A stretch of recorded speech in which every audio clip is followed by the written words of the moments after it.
Na véspera da morte, a Bernadette Soubirous disse uma coisa que, para mim, define tudo.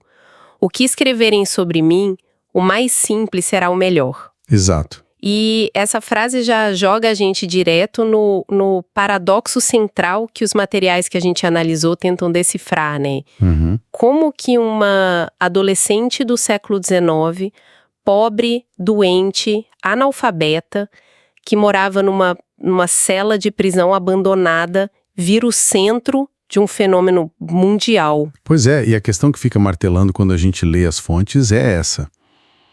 Ela foi só um instrumento, uma tela em branco, como algumas notas sugerem, escolhida por ser simples? Ou não? Ou ela foi, na verdade, a força motriz? A pessoa que, com uma convicção, assim, de aço, transformou uma visão pessoal no fenômeno global.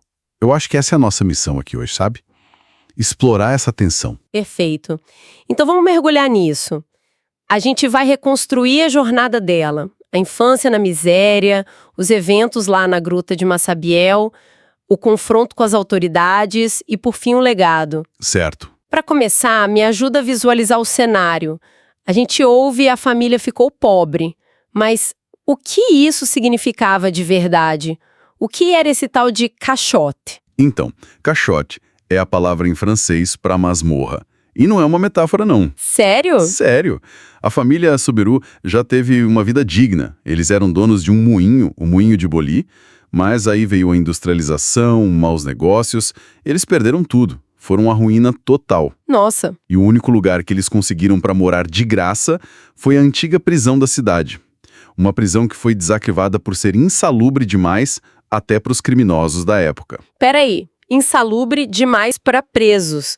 As condições deviam ser, assim, inacreditáveis. Pensa no pior cenário.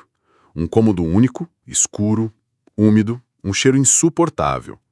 As fontes descrevem uma cena que parte o coração. A pequena Bernadette perguntando para o pai: "Pai, por que tem água escorrendo pelas paredes?" Caramba. Aquele era o lar deles. E esse ambiente, claro, teve um impacto brutal na saúde dela, que já não era boa. Ela tinha asma crônica desde pequena. E essa combinação de umidade com asma é uma receita para o desastre. O que me impressiona lendo as notas é que ela não reclamava. Ela se refugiava na oração que a mãe Louise ensinou. Exato. Mas eu fico pensando, essa privação toda, somada a um tempo que ela passou isolada como pastora, isso não poderia ter sido um terreno fértil para, sei lá, uma imaginação muito ativa? Talvez até visões? É uma pergunta super válida. E com certeza foi a primeira hipótese de todo mundo, das autoridades, de todo mundo. Certo. Só que aí entra um detalhe que as fontes repetem sem parar. A simplicidade e, mais especificamente, a ignorância dela. Bernadette era analfabeta. Tinha uma dificuldade enorme para decorar o catecismo. Uhum. Ela era a última pessoa que você esperaria que inventasse uma história tão complexa. Ela mesmo disse, anos depois, que achava que foi escolhida por isso. Se a senhora tivesse achado alguém ainda mais ignorante, teria escolhido essa outra pessoa. Entendi. Então a falta de instrução dela acaba virando, paradoxalmente, um argumento a favor da autenticidade da coisa. Exatamente. Bom, com esse cenário de desespero estabelecido, a gente chega no dia que muda tudo. 11 de fevereiro de 1858. Isso. Bernadette tem 14 anos. Ela, a irmã e uma amiga vão buscar lenha perto da Gruta de Massabielle. E é importante dizer que esse lugar não era nada sagrado, tá? Não era. Era o lixão da cidade. Um lugar sujo que todo mundo evitava. Enquanto as outras duas atravessam o riacho gelado, a Bernadette, com medo de um ataque de asma, fica para trás. E aí que acontece? Ela ouve um som tipo uma rajada de vento, mas as árvores não se mexem. Ela olha para um nicho na rocha e vê o que ela descreveu como aqueiro, que no dialecto local é um jeito respeitoso de dizer aquilo. Uma bela senhora. Vestida de branco, faixa azul, rosas amarelas nos pés. Exato. A primeira reação dela é medo.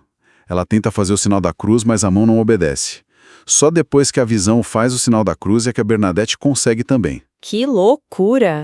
Aí, instintivamente, ela pega o terço e começa a rezar. A senhora acompanha, passando as contas do rosário dela entre os dedos, mas sem mover os lábios. Quando a oração acaba, a visão some. E a irmã e a amiga não viram nada, absolutamente nada. Nada. E a reação da mãe em casa quando ficou sabendo deve ter sido de pânico. Pânico total. Deu uma surra na Bernadette e proibiu ela de voltar lá. Achava que era loucura ou, pior, alguma coisa do diabo. Mas a senhora tinha feito um pedido, né? Tinha. Que Bernadette voltasse à gruta por 15 dias. E fez uma promessa que é linda e terrível ao mesmo tempo. Eu não te prometo felicidade neste mundo, mas no outro. Nossa. E durante esses encontros, as mensagens foram aparecendo. Um chamado por penitência, penitência, penitência e o pedido para rezar pela conversão dos pecadores. E claro, a história se espalha, a multidão que acompanha ela só cresce, e aí as autoridades civis e religiosas decidem que precisam fazer alguma coisa. E a reação não é nada amigável, longe disso. O primeiro grande obstáculo foi o padre, né, o Abbé Peramari. Ele mesmo, um homem descrito como intimidador, de temperamento forte. Ele recebeu a Bernadette com uma brutalidade enorme, gritando, acusando ela de mentir.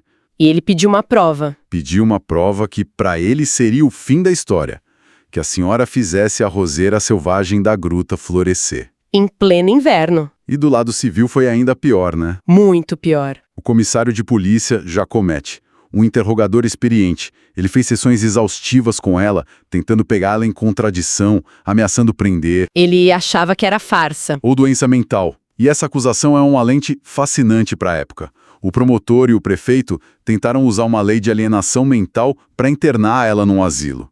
O diagnóstico oficial foi histeria. Caramba! Não era só uma ameaça, era o Estado e a ciência do século XIX tentando patologizar uma experiência religiosa que eles não conseguiam nem explicar, nem controlar. Era o embate entre fé e razão, ali numa salinha de interrogatório com uma menina de 14 anos. Exato, eles basicamente encurralaram ela. E quando nada disso funcionou, a ação final foi literal. Fecharam a gruta com barricadas. Fim de papo. Parecia o fim da linha. Mas aí acontece a virada mais estranha da história. Um momento que, para quem estava assistindo, foi a prova de que ela era louca mesmo. A fonte. A fonte. A senhora diz para ela, vá beber da fonte e lavar-se nela. O detalhe é que não tinha fonte nenhuma ali. Era um lugar seco, empoeirado. E o que ela faz? Seguindo a instrução de uma visão que só ela via, ela começa a cavar na lama com as mãos. Nossa, as pessoas devem ter ficado horrorizadas. Totalmente. Ela suja o rosto com a lama, tenta beber aquela água barrenta que começa a brotar. A cena é de perplexidade total. Mas de onde ela cavou, a água começou a jorrar. Primeiro uma poça de lama, depois uma fonte de água limpa. E é essa água que destrói a estratégia das autoridades. Demole, porque logo depois começam a surgir os relatos de curas. As fontes destacam 3 casos que viraram a opinião pública. O de Catherine Latapy, que curou um braço paralisado. E teve o do homem que era cego de um olho, né? Louis Bourriette, um operário, recuperou a visão. E o terceiro caso é o mais dramático de todos. O do menino Justin Buchholz. O menino que estava morrendo. Morrendo. Os médicos tinham desistido. Imagina o desespero da mãe pegando o filho, correndo para a gruta e mergulhando o corpinho dele naquela água gelada, com todo mundo olhando, achando que ela era louca. E o menino se recuperou. Menina, agora tinha testemunhas, fatos que a ciência não explicava. Mas para a igreja a prova final ainda estava por vir. Sim, a prova que convenceu o cético Abbé Peramali. 25 de março. Ela finalmente pergunta o nome da senhora. Ela pergunta 3 vezes. Na quarta, a senhora levanta os olhos para o céu, junta as mãos e responde no dialeto local. Que soy era Imaculada Concepción. Eu sou a Imaculada Conceição. Exato. E a importância disso é sísmica. O dogma da Imaculada Concepção, a ideia de que Maria foi concebida sem o pecado original, era um conceito teológico super complexo. E muito recente, né? Recente e controverso. Tinha sido proclamado pelo Papa Pio IX só 4 anos antes. Era assunto para cardeal, entende? Não faz o menor sentido. Uma menina que mal sabia o Pai Nosso soltar um termo desses de alta teologia. como? As fontes não explicam, elas só relatam o fato. E foi o ponto de virada para a igreja. A Bernadette não fazia ideia do que as palavras significavam. Ela repetiu a frase o caminho inteiro até a casa do padre com medo de esquecer. E quando ela falou para o padre, Ele ficou em choque. Ele sabia que era impossível que ela conhecesse aquele termo. Foi ali que o maior cético dela começou a virar seu maior defensor. o jogo virou para a igreja, mas a gruta ainda estava fechada pelas autoridades. A virada final, o checkmate, veio de um lugar totalmente inesperado. Do Palácio Imperial em Paris. Uma revolta de filme. O filho do imperador Napoleão III, O príncipe Luiz Napoleão, de 2 anos. Ele adoeceu gravemente com difteria. Naquela época era uma sentença de morte. desesperada, a governanta do príncipe, que era da região de Lourdes, viaja para lá secretamente, pega a água da fonte e leva para Paris. E a imperatriz Eugênia, ignorando os médicos, ignorando o marido cético, dá água para o filho. E o menino melhora. Que situação! Deixou Napoleão III numa sinuca de bico. O governo dele era secular, anticlerical. E agora, o único herdeiro dele tinha sido, supostamente, curado pela água de uma fonte que as autoridades dele estavam proibindo. A consequência foi imediata. Drástica. Ele pessoalmente assinou uma ordem imperial, mandando reabrir a gruta. Passou por cima de todo mundo. Com isso, o destino de Lourdes estava selado. E a vida da família Sobirus também muda. O padre Peyramale ajuda o pai dela a alugar um moinho. Isso, eles saem do caixote. A família volta a ter uma vida digna. Mas para Bernadette, a fama vira um pesadelo. Ela odiava, né? Odiava. Era tratada como uma besta curiosa, como ela mesma dizia. Assim que a família se restabeleceu, ela tomou a decisão, em 1866, ela diz a frase definitiva: "Minha missão acabou. Agora devo desaparecer." E ela vai para o convento das Irmãs da Caridade em Nevers. A centenas de quilômetros de Lourdes, para nunca mais voltar. E lá ela vira a irmã Marie Bernard e faz de tudo para ser esquecida. Uma fonte menciona que uma das tarefas dela era raspar cenouras na cozinha. Ela buscou o anonimato de forma radical. Mas o sofrimento físico a perseguiu. Desenvolveu tuberculose óssea no joelho, uma doença terrivelmente dolorosa. Mas a atitude dela perante a dor era coerente com a vida dela. Ela dizia: "Não vivemos para ser felizes, mas para ser fiéis." Exato. Ela viu o sofrimento como parte da missão, uma forma de penitência. Bernadette morreu em 1879, com 35 anos. Suas últimas palavras foram a oração que ela aprendeu na infância: "Santa Maria, Mãe de Deus, rogai por mim, pobre pecadora." E hoje, ironicamente, o corpo da menina que queria desaparecer está numa urna de vidro em Nevers, que virou, por causa dela, outro grande local de peregrinação. O que nos traz de volta à nossa questão inicial.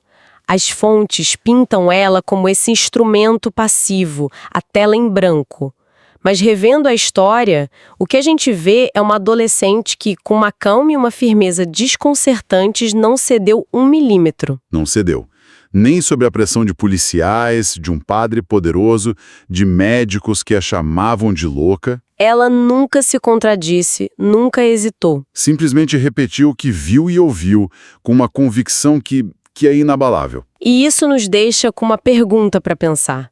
Será que a força de Lourdes veio só do céu, através de uma mensageira passiva? Ou será que a reverência extraordinária e inexplicável da própria Bernadette Sobirus, a recusa dela em ser silenciada, não foi a verdadeira força terrena que transformou uma visão privada num fenômeno que mudou o mundo? a simplicidade dela pode ter sido a condição, mas talvez a força dela tenha sido o motor.